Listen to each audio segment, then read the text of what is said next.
Hello, আসসালামু আলাইকুম। কেমন আছেন সবাই? সবাইকে আমন্ত্রণ জানাচ্ছি আমার শখের ব্লগ চ্যানেলে। আজকে একটি ভিন্নধর্মী রেসিপি নিয়ে হাজির হয়ে গেলাম, আর এটা মূলত বাচ্চাদের জন্যই, যাদের ঘরে বাচ্চারা আছে এবং তারা বায়না করে বিভিন্ন কিছু খাওয়ার জন্য। খুব কম সময়ে ঘরে কিছু ফ্রুটস থাকলে আপনারা এই আইটেমটা তৈরি করে দিতে পারবেন। আর এটার নাম হচ্ছে ফ্রুটস জেলি কেক। এটা যে কোনো ধরনের ফল দিয়ে তৈরি করা যাবে, তবে আমার ঘরে ছিল যা, আমি সেগুলো দিয়ে আজকে আপনাদেরকে এই জেলি কেকটা তৈরি করে দেখালাম। আমার এখানে নিয়ে নিয়েছি কিছু আঙ্গুর, আর একটা মাল্টা, একটা আম, আর একটা কলা, এগুলো ছিল। তবে আপনারা যদি ঘরে আরও পছন্দনীয় কিছু ফল থাকে আপনারা সেগুলো নিয়ে নেবেন। প্রথমে সবগুলো ফল আমি একে একে ছোট ছোট আকৃতি করে কেটে নিচ্ছি। আঙ্গুরগুলো কেটে নিলাম, মাল্টাটা ছেলে মাল্টাটাও কেটে নিলাম, আর এখন আমটা কেটে নিচ্ছি। তারপরে কলাটাকে কেটে নেব, যেহেতু কলা প্রায় সবার ঘরেই থাকে, কলা একটা কমন, তাই এখন কলাটাকেও কেটে নিলাম।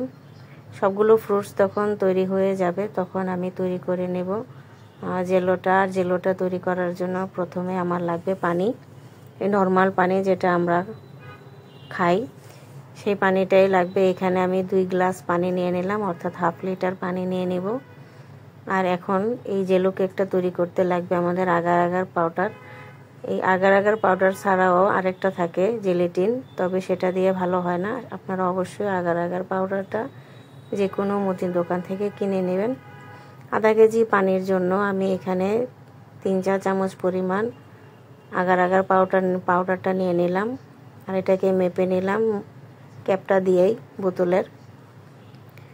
তবে আমার এই কেকটা একটু নরম নরম হয়েছিল, আমার মনে হয় এখানে আর একটু হার্ড যারা খেতে চান তারা এখানে 4 চামচ পরিমাণ মিলালে হয়ে যাবে।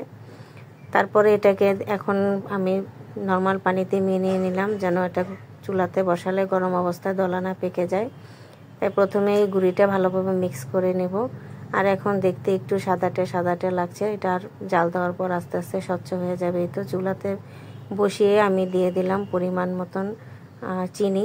এখানে আমি 3 টেবিল চামচ পরিমাণ চিনি দিলাম, আর চিনিটা জাল করে চিনিটা গলে যাবে আর মিশ্রণটা একবারে আঠালো আঠালোর মতন ঘন হয়ে আসবে, ওই মুহূর্তে এটাকে নামিয়ে নেব।